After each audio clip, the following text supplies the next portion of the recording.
Et si je vous disais que Lewis Hamilton pourrait être sur le point de faire quelque chose qu'aucun pilote ne ferait volontairement en Formule 1?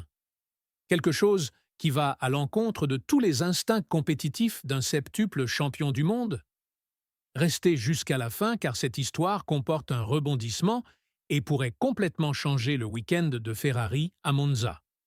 Commençons par le début et comprenons exactement ce qui s'est passé à Zandvoort. Lewis Hamilton partira au moins 5 positions derrière sa place de qualification au Grand Prix d'Italie. La pénalité est survenue en raison d'un incident apparemment simple pendant un tour de reconnaissance avant le départ en Hollande.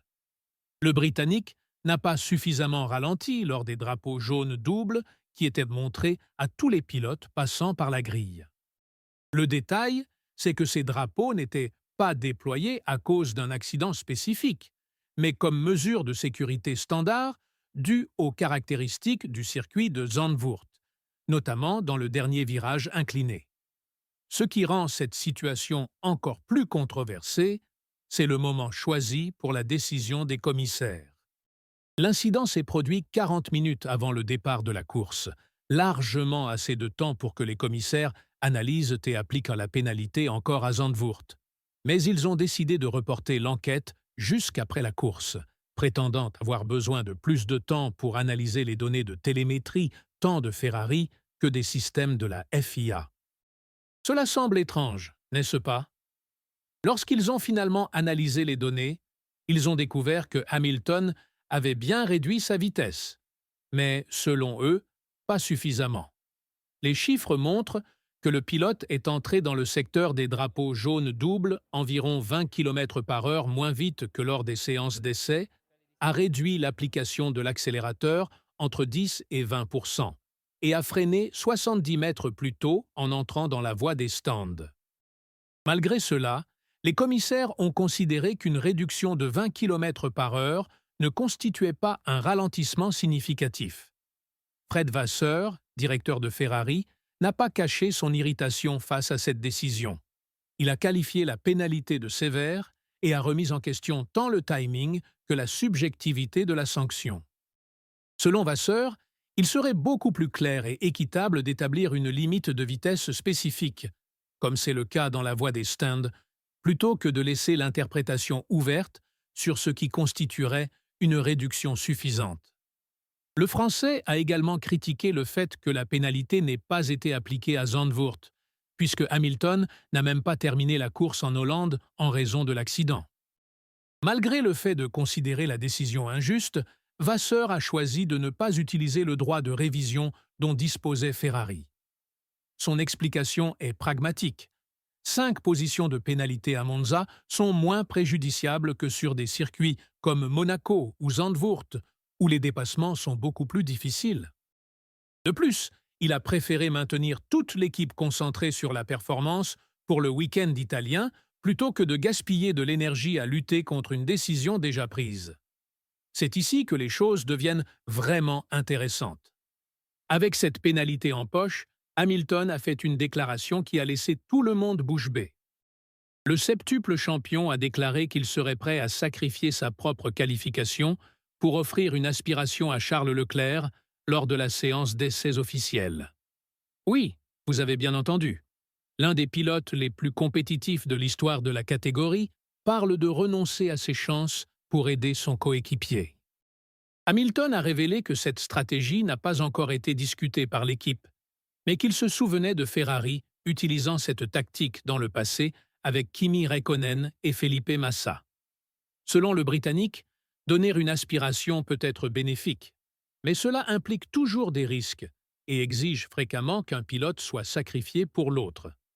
C'est une décision qui va à l'encontre de tout ce que nous savons de la mentalité ultra-compétitive d'Hamilton. Mais pourquoi Hamilton ferait-il cela? Premièrement, il va déjà partir plus loin en raison de la pénalité, donc il est stratégiquement logique d'utiliser cette situation pour maximiser les chances de Ferrari dans son ensemble. Deuxièmement, Monza est la maison des tifosi et la pression sur l'équipe italienne est gigantesque. Ferrari est sans victoire depuis un temps considérable et l'attente des fans est énorme, pour qu'au moins une des voitures rouges parte bien en avant sur la grille. Leclerc est le vainqueur actuel à Monza, ayant battu Oscar Piastri et Lando Norris l'année dernière. Il connaît la piste comme peu d'autres, et avec une bonne aspiration d'Hamilton dans les longues lignes droites de Monza, il pourrait sérieusement se battre pour la pole position. Le circuit italien est connu pour favoriser les pilotes qui obtiennent une bonne aspiration lors des séances de qualification, notamment sur la ligne droite principale, qui est l'une des plus longues du calendrier. D'autre part, Hamilton sort d'un week-end à oublier à Zandvoort, où il a eu un accident et abandonné la course dès le début. Il a besoin d'un résultat fort pour montrer qu'il a toujours faim de victoire, même à 39 ans, et lors de sa première saison avec Ferrari. Sacrifier ses chances en qualification peut sembler contre-productif pour quelqu'un qui cherche encore à prouver sa valeur dans sa nouvelle équipe. Ce qui rend cette situation encore plus complexe, c'est l'historique de la stratégie d'aspiration.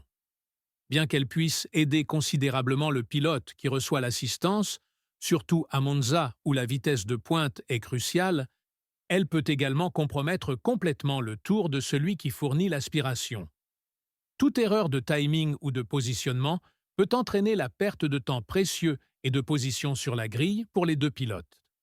La pression sur Vasseur pour prendre la bonne décision est immense. Une erreur de stratégie à Monza peut coûter cher à une équipe qui est désespérément en quête de résultats et qui doit faire preuve de force devant les fans les plus passionnés de la Formule 1. Ferrari ne peut pas se permettre de gaspiller des opportunités, surtout avec McLaren et Red Bull Racing, qui montrent un rythme constant tout au long de la saison. En examinant froidement la situation, cela pourrait être un coup de maître ou un échec spectaculaire. Hamilton sait que sa pénalité le met déjà en désavantage. Donc, utiliser cela au profit de l'équipe pourrait être la décision la plus intelligente d'un vétéran expérimenté. Mais vaut-il vraiment la peine de renoncer à ses propres chances? Leclerc peut-il convertir cette aide potentielle en une position de premier plan? Et plus importante encore, Ferrari aura-t-elle le courage d'implémenter cette stratégie risquée lors du week-end le plus important de l'année pour l'équipe? Nous ne connaîtrons la réponse que samedi, mais une chose est certaine. Hamilton est prêt à faire l'impensable pour aider Ferrari à briller à domicile. Reste à voir si cette attitude de vétéran sera le coup de pouce dont l'équipe italienne a besoin pour revenir au sommet, ou si ce sera une autre occasion manquée dans une saison qui a déjà connu trop de hauts et de bas. Que pensez-vous de cette stratégie possible? Hamilton devrait-il vraiment sacrifier ses chances ou devrait-il se concentrer sur sa propre qualification? Laissez votre opinion dans les commentaires et n'oubliez pas de vous abonner à la chaîne pour ne manquer aucune nouvelle de la Formule 1.